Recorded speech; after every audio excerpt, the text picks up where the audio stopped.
আসসালামু আলাইকুম ওরহমতুল্লাহ বারাকাত। চতুর্থ বাধা তা হচ্ছে অতি ভক্তি। কারো অতি ভক্তি, আমি একটা কথা অনেক আগে থেকে বলি সবাইকে, যে যদি দুনিয়ার ক্ষেত্রে অতি ভক্তি দেখেন তো আমাদের দেশে একটা প্রবাদ আছে, চোরের লক্ষণ। আর ধর্মের ক্ষেত্রে, ইমান ইসলামের ক্ষেত্রে যদি দেখেন খুব অতি ভক্তি, একজনের সে সালাম করছে, সালাম আলাইকুম হুজুর কেমন আছেন, হ্যাঁ, আর তো অনেকে এসে সেজদায় ঝুঁকেই যাচ্ছে, একবারে অতি ভক্তি করছে না, করছে না। অতি ভক্তি বেদাতির লক্ষণ। ভালো করে শোনেন, অতি ভক্তি বেদাতির লক্ষণ। ভালো করে শুনবেন, আমার ভক্তি যতটা নবী শিখিয়েছেন, মোসাফা করবেন এক হাত, আবার দুই হাত কেন, আবার ঝুঁকিয়ে কেন, আবার বুকে হাত কেন ফিরাচ্ছেন আপনি, এগুলো অতি ভক্তি, এগুলো বেদাতির লক্ষণ। ভালো করে শুনে রাখেন। তো বলছিলাম, অতি ভক্তির কারণে কাউকে আপনি এত বেশি ভক্তি করেছেন যে অন্য কেউ যতই দলিল বলুক মানবেনই না, আপনি শুনবেনই না। জি। তারপরে কোন ব্যক্তির পক্ষ নেওয়া অন্ধভাবে, যেটাকে বলা হয় গোঁড়ামি, তাআসসুব, অন্ধভক্তি, অন্ধভাবে পক্ষ আগে থেকে আপনি রেডি, আমি এই তরিকাতে আছি, ছাড়বো না, আমি চিস্তিয়া তরিকা ছেড়ে আমাকে যদি বলে কাল আল্লাহ, আমি কিছুই মানবো না। আমার সেন্টারে একজন নতুন ছেলে এসেছে, অনেক আগের কথা বলছি, দেখি যে বড় ধার্মিক, 5 টাইম নামাজ পড়ে, কিন্তু বুঝতে পারছি সে কোন একটা পীরের মুরিদ আছে, ওর চেহারা আর চলাফেরা তার ওইসব দেখে বুঝতে পারছি। 15-20 বছর আগের ঘটনা। তো 2-4 দিন পরে ওর সাথে একটু পরিচয় করে তারপরে বললাম যে ইসলামিক সেন্টার আসেন। এই কথা শুনতে দেখি খুব ভয় পাই, জানা, খুব ভয়ে ভীত সন্ত্রস্ত।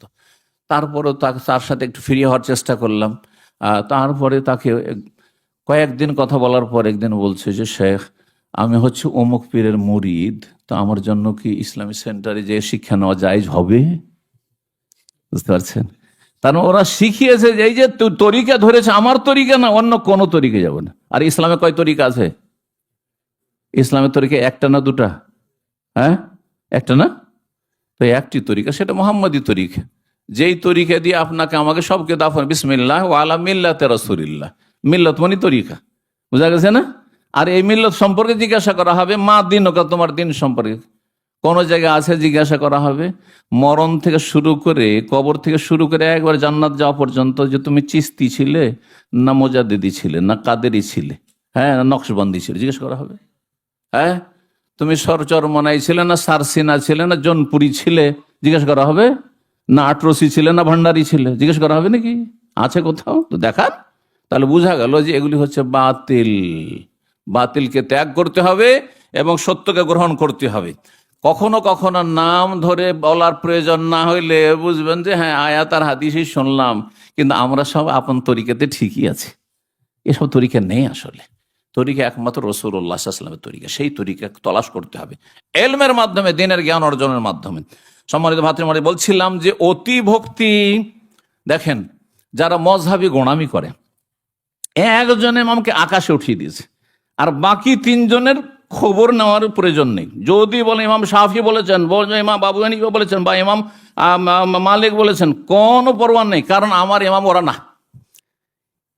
সালাফির বৈশিষ্ট্য হচ্ছে, আহলুল হাদিসের বৈশিষ্ট্য হচ্ছে, যারা 1400 বছরের ইসলামের উপর যারা আছে তাদের বৈশিষ্ট্য হচ্ছে, যেমন ইমাম আবু হানিফাকে ভালোবাসি রাহিমাহুল্লাহ, যেমন তেমনই ভালোবাসি ইমাম শাফিকে, সমানভাবে ভালোবাসি, তেমনই ভালোবাসি ইমাম মালিককে, তেমনই ভালোবাসি ইমাম আহমদ বিন হাম্বলকে, তেমনই ইমাম বুখারী, মুসলিম, আবু দাউদ, নাসাই, তিরমিজি, ইবনে মাজাহ, ইবনে তাইমিয়া, ইমাম মুহাম্মদ বিন আব্দুল্লাহ, সমস্ত উলামায়ে কেরামকে, কোরআন ও সুন্নাহর আলেমরা সারা বিশ্বে যখন এসেছেন তাদের সবাইকে ভালোবাসি। লা নুফাররিকু বাইনা আহাদিম মির রাসূলিহি, যেমন আল্লাহ কোরআন, আমি এই আয়াত থেকে এই শিক্ষা নিয়েছি, যেমন আল্লাহ বলছেন নবী রসুলে পার্থক্য করি না, যে আমি মুহাম্মদ সাল্লাল্লাহু আলাইহি ওয়াসাল্লাম মানি সেজন্য মুসা আলাইহিস সালামের মানহানি করব, বা তার মূল্য আমার কাছে নেই, বা ঈসা আলাইহিস সালামের মূল্য নেই।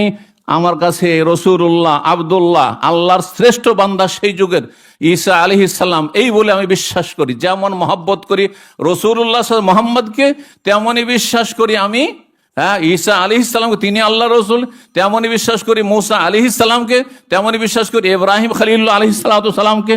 এইভাবে সমান, লা নুফাররিকু বাইনা আহাদিম, একে মানি ওকে মানি না, এমন কাজ করে না হলে কাফের হয়ে যাব।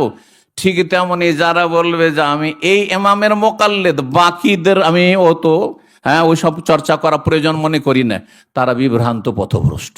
ভালো করে শুনে রাখেন। জি, আমরা সমস্ত আইম্মায়ে ইসলাম তাদেরকে আমরা সমানভাবে মহব্বত করব। অতিভক্তি করতে গিয়ে মানুষ হক থেকে বিচ্যুত হয়েছে, বিভ্রান্ত হয়েছে, সত্য গ্রহণে বাধা হয়ে দাঁড়িয়েছে। আল্লাহ রাব্বুল আলামিন কোরআনে কারিমে এর নিন্দা করেছেন। অন্ধভক্তি, গোঁড়ামি আর অতিভক্তি, এগুলির নিন্দা করে আল্লাহ বিভিন্ন আয়াত নাযিল করেছেন। মক্কার কাফেরদেরকে যখন বলা হতো ওয়াইযা কিলা লাহুম তাআলাউ ইলা মা আনজালাল্লাহ, এসো আল্লাহর বিধান, ওহী যে আল্লাহ নাযিল সেগুলি মেনে নাও, আল্লাহর কথা মেনে নাও। ওয়াইলার রসুল, এবং রসুল্লাহ সাল্লাল্লাহু আলাইহি সাল্লামের দিকে আসো, তার কাছ থেকে শিখো, সরাসরি শিখো। কালু, তখন মক্কার কাফের মুশরিক বলতো হাসবুনা মা ওয়াজাদনা আলাইহি আবাউনা, মা ওয়াজাদনা আলাইহি আবাআনা, আমাদের জন্য যথেষ্ট যার ওপর আমাদের পূর্বপুরুষ বাপদাদাকে পেয়েছি। বাপদাদা এতদিন ধরে আমাদের ওলামায়ে কেরামরা বুঝতো না, এতদিন ধরে আমাদের বড়রা বুঝতো না আমার বাপদাদাকে মূর্খ ছিল, বাপদাদার তাহলে জাহান্নামী হয়েছে, না না, ওইটা মেনে নিতে পারি না। সুতরাং তারা যেই পথের সেই পথেই থাকবো, বুঝাবুঝি নেই। এটি হচ্ছে তাআসসুব, অন্ধভক্তি এবং গোঁড়ামি আর অতিভক্তি। আল্লাহ রাব্বুল এসব অনিষ্ট থেকে হেফাজত করুন। জি,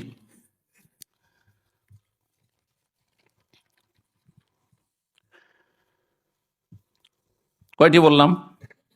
4টি শুধু বলা হয়েছে, সময় চলে যাচ্ছে, সুতরাং সংক্ষেপ করার চেষ্টা করি। আল্লাহর সূরা আহজাবে ইরশাদ করছেন, অতি ভক্তির কারণে একজনকে এত বেশি ভক্তি করছেন যেই ভক্তি নিন্দনীয়, পছন্দনীয় নয়, আর আরেকজনের মানহানি হচ্ছে। এই সম্পর্কে কঠিন শাস্তির সম্মুখীন হতে হবে। রব ইরশাদ করছে, রব্বানা ইন্না আতানা সাদাতানা ওয়া কুবরানা ফাদাল্লুনা সাবিলা।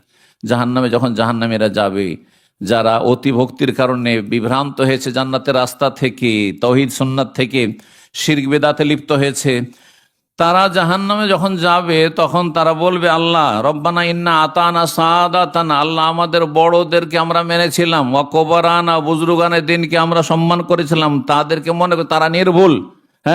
তারা আমাদেরকে বলেছিল মাজারে গেলে আল্লাহর ওলির কাছে পাওয়া যায়, তারা পীরের মুরিদ হলে তারা একা যাবে না, জান্নাতে নিয়ে যাবে।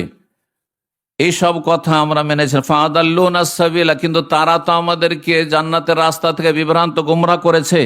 রব্বানা, সুতরাং আল্লাহ আমাদেরকে তো জাহান্নামে থাকতেই হচ্ছে, উপায় তো নেই, কিন্তু যারা আমাদেরকে পথভ্রষ্ট করেছে, বেদাতি মোল্লা, এই পথভ্রষ্টরা, এই ভণ্ড পীরেরা, রব্বানা আতিহিম দিফাইন মিনাল আযাব, এদেরকে আল্লাহ দ্বিগুণ আযাব দাও, ডবল শাস্তি দাও আল্লাহ রাব্বুল আলামিন। এইভাবে আল্লাহর কাছে দরখাস্ত করবে জাহান্নামী যারা গোমরাহ হয়েছে। তো ওয়াল আনহুম লানান কাবীর, এবং তাদেরকে মহা অভিসম্পদ করো, বড় লানত করো। আল্লাহ তোমার রহমত থেকে দূর করে দাও আমাদের চাইতে বেশি, যারা আমাদেরকে বিভ্রান্ত করে জাহান্নামের পথে নিয়ে এসছে। সুতরাং এমন আক্ষেপ যেন না করতে হয়। এখনো কোরআন সুন্নাহর দিকে ফিরে আসেন, দলিলের দিকে ফিরে আসেন, এবং শিরক বিদআত মুক্ত হন, ব্যক্তি পূজা মুক্তি হন, অতিভক্তি থেকে মুক্ত হন। আল্লাহ রাব্বুল আলামিন যেন বুঝার তৌফিক দান করেন। 5 নম্বর বাধা সত্য গ্রহণ, তা হচ্ছে মান সম্মান নিয়ে চিন্তা করা। মান সম্মান নিয়ে, ইজ্জতের বিষয়। এতদিন শিখিয়ে আসলাম, এখন যদি বলি এর বিপরীতটা, তো মানুষের কাছে মান সম্মান থাকবে? যেমন আমাদের সমাজে এক যুগে আশারি মাতুরিদি মতবাদ শিখিয়ে এসছে, আর হলুলি আকীদা। আল্লাহ সব জায়গায়, আল্লাহ সর্বত্র বিরাজমান, আল্লাহ সবকিছুতে বিরাজমান, আল্লাহ নিরাকার, আল্লাহর চেহারা নেই। আল্লাহ চেহারা মানে সত্তা। কোরআনে আছে ওয়ায়াবকা ওয়াজহু রাব্বিকা, ওয়াজহুন মানে চেহারা হয়, কিন্তু ওর মানে হচ্ছে সত্তা। তারপরে আল্লাহর হাতের কথা হচ্ছে না, আল্লাহর হাত না, তাবারাকাল্লাযী বিয়াদিহিল মুলকু বাল ইয়াদাহু মাবসুত, আল্লাহর 2 হাত উন্মুক্ত। আল্লাহ 2 হাতের কথা বলেছেন। বলছেন না, হাত মানে কুদরত, আল্লাহর কুদরতি হাত, কুদরতি পা। শোনেন না আজকাল বড় বড় বক্তাদের কাছ থেকে, আল্লাহর কুদরতি পা, আল্লাহর কুদরতি হাত, এগুলি হচ্ছে গুমরাহি। জি, তো এইরকম কথাবার্তা দীর্ঘদিন শিখিয়ে এসছে, আর এগুলির ওপর মানুষ হয়েছে, বয়স 50-60 হয়ে গেছে, তারপরে যদি সঠিকটা বুঝেও নেই, কিন্তু তখন একটা সত্য গ্রহণে বাধা। কি করে বলবো এখন যে এতদিন আমরা ভুলের ওপর ছিলাম? মান সম্মান থাকবে, সব নষ্ট হয়ে যাবে। কোন একজন বড় আলেম, বাংলা ভাষী, আজকে 30 বছর আগের কথা বলছি, তিনি তার তাফসিরে লিখেছেন আল্লাহ নিরাকার। সূরা 3-এর তাফসীর অনুবাদ করে বিদাতি তাফসীর থেকে অনুবাদ করেছেন আশারি মাতুরিদি আল্লাহ নিরাকার, নিঃসন্দেহে আল্লাহ নিরাকার, এই শব্দটি রয়েছে, বাক্যটি রয়েছে। তো তাকিয়ে আমাদের কোরআন সুন্নাহর কিছু সালেফে আলেমরা দেখা করে বললেন যে আল্লাহ রাব্বুল কোরআন কারীমের এই আয়াতগুলির অপব্যাখ্যা কেন করছেন? আল্লাহর চেহারার কথা রয়েছে, আল্লাহর হাতের কথা রয়েছে, আল্লাহ রাব্বুল আলামিনের চোখের কথা রয়েছে, ওয়ালে তুসনা আলা আইনি। হ্যাঁ, তো তখন বলছে কথা তো তোমার ঠিকই, বা আপনাদের তো ঠিকই, কিন্তু এতদিন যে আমরা সারা জীবন শিখিয়ে এলাম এর বিপরীত বললে মানুষে কি বলবে? হ্যাঁ, মানুষে কি বলবে আমাদেরকে? মানুষের যে জুতা মারবে আমাদেরকে, মানুষের কাছে মান সম্মান থাকবে। এই যে মান সম্মানের কারণে অনেক সময় ফিরে আসেন। আজকাল কিছু বক্তারা হ্যাঁ ভুল ভাল বলে দিচ্ছে, আর তারপরে যদি বলে এরকম কেন কথা বললেন, এটা তো খারেজিদের কথা হয়ে গেল, মুসলিমদের বিভিন্ন পাপের কারণে ওকে আপনি তাকফিরে হয়ে কাফের বানিয়ে দিলেন। বলছেন না না না, ওইটা আসলে উদ্দেশ্য ছিল না, ডানে বামে ঘুরিয়ে পেঁচিয়ে নিজেরটাকে ঠিক রাখার চেষ্টা করে। শুনেছেন, হয়তো খেয়াল করেছেন এইরকম স্বভাব কেন?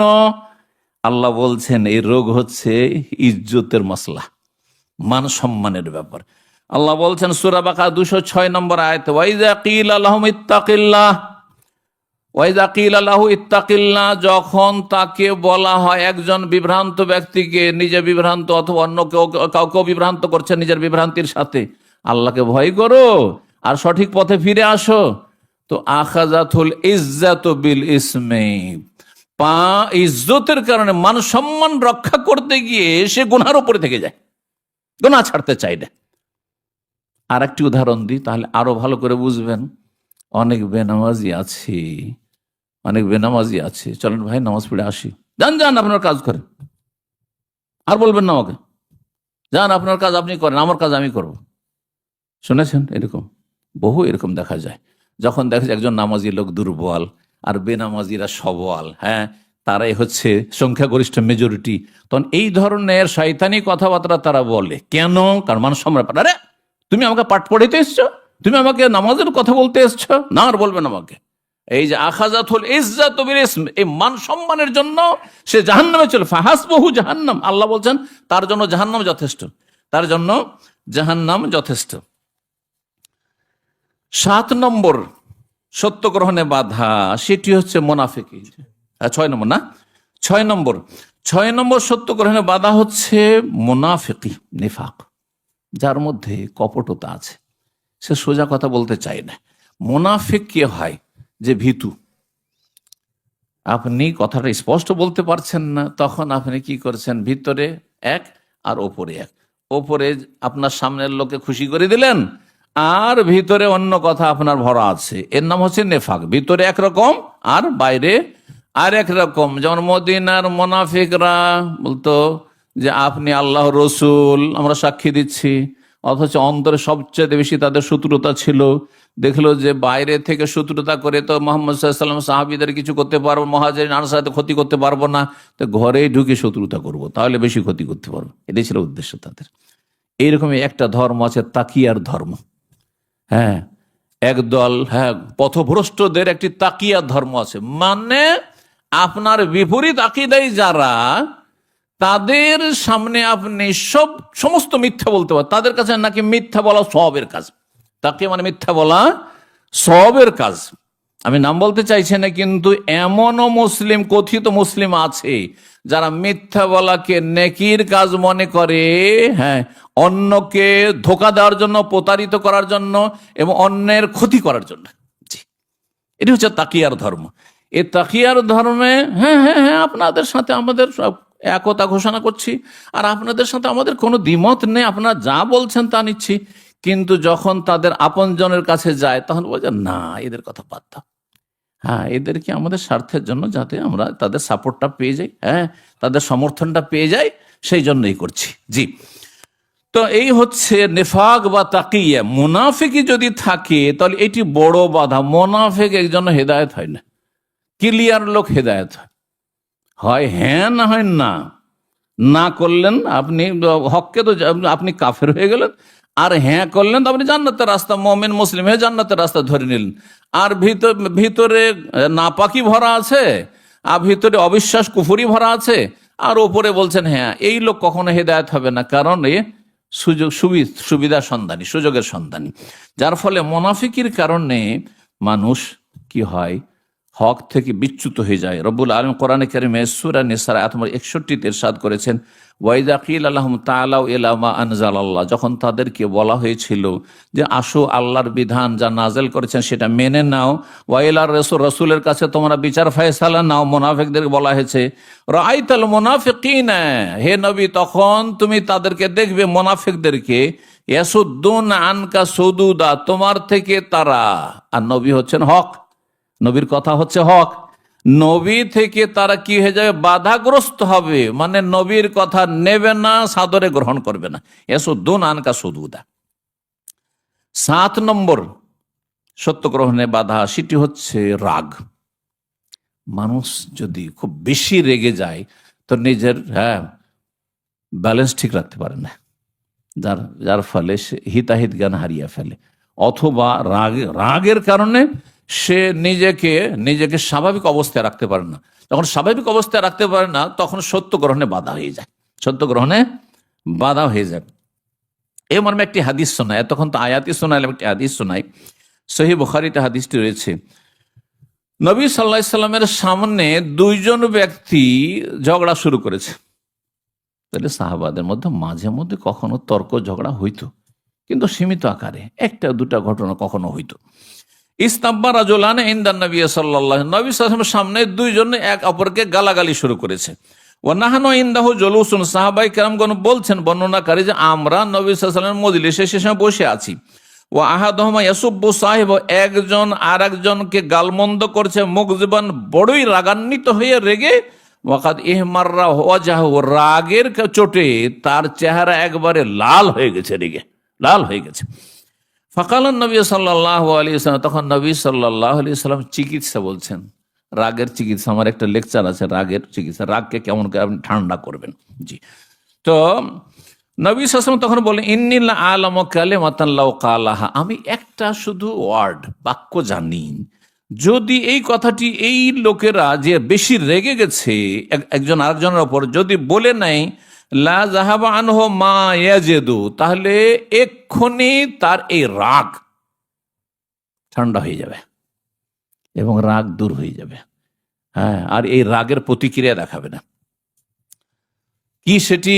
লাউ ক্বালা আউযু বিল্লাহি মিনাশ শাইতানির রাজিম, যদি সে কি বলে, আউযু বিল্লাহি মিনাশ শাইতানির রাজিম। রাগ যদি উঠে যায়, স্বামী স্ত্রী তো অনেকে রাগারাগি করেন, আপনারা প্রথম কথা রাখবেন না, প্রথম কথা কি, রাখবেনই না, সবচেয়ে ভালো মানুষ, রাখবেন না। রাগ একেবারে শেষ, একেবারে এমন কিছু হয়েছে তখন তাও হালকা রাখবেন, তাড়াতাড়ি পড়ে যাবেন, এটা সবচেয়ে ভালো মানুষ। অনেক দেরিতে রাখবেন আর তাড়াতাড়ি পড়ে যাবেন, ঠান্ডা করে দেবেন, এটা সবচেয়ে ভালো মানুষ। রাগ মানুষের থাকতে পারে, কিন্তু ওই রকম রাগ। তো যাই হোক, নবী সাল্লাল্লাহু আলাইহি ওয়াসাল্লাম আউযু বিল্লাহি মিনাশ শাইতানির রাজিম বলে নাই, তখন লোকেরা গিয়ে ওই লোকটিকে বলছে, নবী সাল্লাল্লাহু আলাইহি ওয়াসাল্লাম বললেন, শুনলে নবী সাল্লাল্লাহু আলাইহি ওয়াসাল্লাম তোমাকে বলছেন যে তুমি আউযু বিল্লাহি মিনাশ শাইতানির রাজিম পড়ে নাও, কারণ শয়তান তোমাকে রাগান্বিত করেছে, শয়তান তোমাকে প্ররোচিত করেছে, শয়তান তোমাকে এই অবস্থা তোমার তৈরি করেছে, পরিস্থিতি তৈরি করেছে। তুমি শুনলে তুমি আউযু বিল্লাহ পড়ে নাও, আল্লাহর কাছে আশ্রয় কামনা করো শয়তান অনিষ্ট থেকে। তখন সে রাগ বরদাস্ত করতে পারছে না, এমনকি নবী সাল্লাল্লাহু আলাইহি ওয়াসাল্লাম কথারও মূল্যায়ন করছে না। কি বলছে, ইন্নী লাস্তু বিমাজনুন, আমি পাগল নই, আমি কি পাগল যে আউযু বিল্লাহি মিনাশ শাইতানির রাজিম পড়বো? বুঝতে পারছেন না? অথচ রাসূলুল্লাহ সাল্লাল্লাহু আলাইহি ওয়াসাল্লাম কথা, রাসূলের কথাই হচ্ছে শরিয়া, রাসূলের কথাই হচ্ছে শরীয়ত। নবী যেটা বলেছেন সেটা আল্লাহর কথা, মাইয়ুতির রাসূলা ওয়া মাইয়ুতির রাসূল ফাকাদ আতা আল্লাহ, যে রাসূলকে মানবে সে আল্লাহকে মানলো। জি, মানার ক্ষেত্রে রাসূলুল্লাহ সাল্লাল্লাহু আলাইহি ওয়াসাল্লাম মানলে আল্লাহকে মানা হয়, কিন্তু রাসূলকে সিজদা করলে অনেক এখানে গুমরা হয়ে যায়। মানা আর সিজদা করাকে এক করে দিয়ে জাহান্নামে চলে যায়, পথভ্রষ্ট হয়ে যায়। ভালো করে শুন, কারণ আমাদের সমাজে এরকম লোক আছে, হক বাতিলকে একাকার করে দেয়। রাসূলুল্লাহ সাল্লাল্লাহু আলাইহি ওয়াসাল্লাম মানা ছাড়া আল্লাহকে মানা হবে না, রাসূলুল্লাহ সাল্লাল্লাহু আলাইহি ওয়াসাল্লামকে মানতে হবে না, কোরআনের কথাও মানতে হবে এবং হাদিস শরীফের কথাও মানতে হবে, সহিহ হাদিস হলে, তাহলে আল্লাহকে মানা হবে। আপনি যদি বলেন যে ওই যে যারা হাদিস অমান্যকারী, হাদিস অস্বীকারী, তারা কাফের হয়ে গেছে, কিসের কারণে? আমরা কোরআন মানবো, হাদিস মানবো না। কোরআন দিয়ে নামাজ পড়ে দেখান তো দেখি, কোরআন দিয়ে রোজা রেখে দেখান তো দেখি, কোরআন দিয়ে আজান দিয়ে দেখান তো দেখি কোথায় আজান আছে। হ্যাঁ, কোরআন দিয়ে উজু করে দেখান তো দেখি। কোনো কিছু করতে পারবেন না, কোনো মাসলা বিস্তারিত কোরআনে কারিমে পাবেন না, ইল্লা মাশাআল্লাহ হয়তো সামান্য কিছু পাবেন আপনি। সবগুলি সংক্ষেপে সংক্ষেপে মূল বিষয়গুলি কোরআনে কারিমে রয়েছে, বিশদ বিবরণ রাসূলুল্লাহ সাল্লাল্লাহু আলাইহি ওয়াসাল্লাম রয়েছে। কিন্তু রসুলকে মানলে আল্লাহকে মানা হয়, এর সাথে আমাদের দেশে অজ্ঞতার কারণে এক শ্রেণীর লোকেরা শিরকে লিপ্ত হয়। আরে রসুলকে সেজদা করলেও তো আল্লাহকে সেজদা করা হয়, রসুলকে ডাকলেও তো আল্লাহকে ডাকা হয়, ইয়া রাসূল মাদাদ ইয়া রাসূল আল্লাহ। হ্যাঁ, মসজিদে নববীতে গিয়ে কবরের কাছে মাদাদ ইয়া রাসূল যদি বলেন এটা কেন করছে, বলছে রসুলের কাছে চাইলেও আল্লাহর কাছ থেকে নিয়ে দেবেন, এটা হটলাইন। হ্যাঁ, তাহলে পেয়ে যাবো। আর আমি ডাইরেক্ট চাইলে পাবো না, বুঝছেন না। আমি যখন মদিনার ছাত্র ছিলাম, কিছু কিছু ঘটনা মাঝে মাঝে বলছি এই জন্য, যাতে করে আপনাদের মানে শুধু কোরআন হাদিসের কথা শুনলে অনেক সময় ঘুম চলে আসে, কারণ শয়তান লেগে থাকে। কোরআন হাদিসের কথা সবচেয়ে ভালো, কিন্তু ওগুলো শুনলে আবার ওই শয়তান ঘুমিয়ে দেয়। হ্যাঁ, তখন ঝিমাইতে শুরু করবেন। তো আসর পরে আমরা মদিনা ইউনিভার্সিটি থেকে লাইন লেগে থাকতো, বাসের ফ্রিতে মসজিদ নববী যেতাম, আর এশা পর্যন্ত লেখাপড়া মসজিদ নববীতে করতে থাকতাম।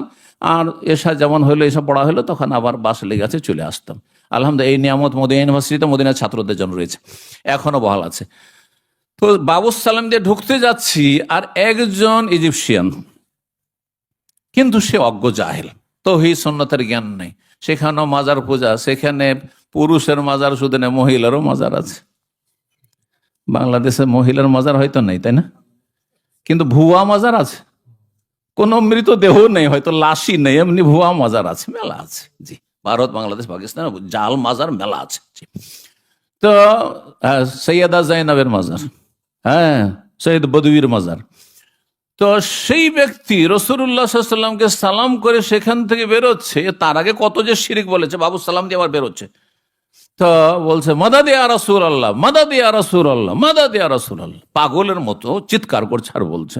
আমি জীবনে প্রথমেই শুনলাম, আশ্চর্য, মসজিদ নববীতে আল্লাহকে না ডেকে সে রসুলকে বলছে মাদাদ, রসুল সাহায্য করেন, ইয়া রাসূলুল্লাহ সাহায্য করেন, মাদাদ ইয়া রাসূলুল্লাহ।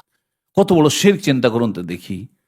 তো এই জন্য বলছি যে মুসলিম সমাজে অজ্ঞতার কারণে রসুলকে মানলে আল্লাহকে মানা হয়, রসুলের কাছে সাহায্য চাইলে আল্লাহর কাছে সাহায্য চাও। একটি হচ্ছে ইসলাম, আর একটি হচ্ছে শিরক কুফরি। একটিতে আপনি জান্নাত যাবেন, আর একটিতে আপনি জাহান্নামে চলে যাবেন, চিরস্থায়ী জাহান্নামী হবেন। কথা বুঝলেন না, বুঝলেন না? কোনটায় জান্নাত যাবেন, কোনটায় জাহান্নামে যাবেন? যে রসুলকে মানলো সে আল্লাহকে মানলো, এটা হচ্ছে জান্নাতের রাস্তা। আর যে বলবে রসুলের কাছে যে সাহায্য চাইলো সে আল্লাহর কাছে সাহায্য চাইলো, সেটা হচ্ছে জাহান্নামের রাস্তা। রসুল সাহায্য করতে পারলে আগে নিজের সাহায্য করতেন। হ্যাঁ, তাহলে ওহদে তিনি আহত হইতেন না, দাঁত মোবারক শহীদ হইতো না, মাথা জখম হইতো না, তায়েফে রক্তাক্ত হইতেন না, এবং তার জীবদ্দশায় একটিও ছেলে সন্তান রাখতে পারলেন না, নাবালক সব মারা যেত না। রাসূলুল্লাহ সাল্লাল্লাহু আলাইহি ওয়াসাল্লামের চোখের সামনে 4 মেয়ের 3 মেয়েই মারা গেল। এমন কেউ আছেন আপনাদের মধ্যে? কেউ চাইবেন যে আমি বেঁচে থাকি আর আমার চোখের সামনে আমার ছেলে মেয়েরা, কচি কাচা আছে বা বড় ছেলে মেয়েরা মারা যাক, আর আমাকে এই ব্যথা বরদাস্ত করতে হয়? কোনো বাবা চাইবেন না, মূর্খ বাবাও চাইবেন না। কথা ঠিক কিনা? তাই নবী সাল্লাল্লাহু আলাইহি ওয়াসাল্লামের যদি ক্ষমতা থাকতো, তাহলে আগে এই ক্ষমতা নিজের ক্ষেত্রে প্রয়োগ করতেন, যে আমার ছেলেগুলোকে মরতে দেব না, আমার মেয়েগুলোকে আমার চোখের সামনে মারা যেতে দেব না, আমার পরে তারা মারা যায়, যাতে আমার কষ্ট না হয়। কথা ঠিক কিনা? হ্যাঁ, কে ভালোবাসেন না? আর সবচেয়ে বেশি ভালোবাসতেন রাসূলুল্লাহ সাল্লাল্লাহু আলাইহি ওয়াসাল্লাম তার ছেলে মেয়েদেরকে, পরিবারকে। এতে কোন সন্দেহ, এটা আমাদের ঈমান। জি, তিনি আমাদের জন্য আদর্শ জীবনের প্রতিটি ক্ষেত্রে।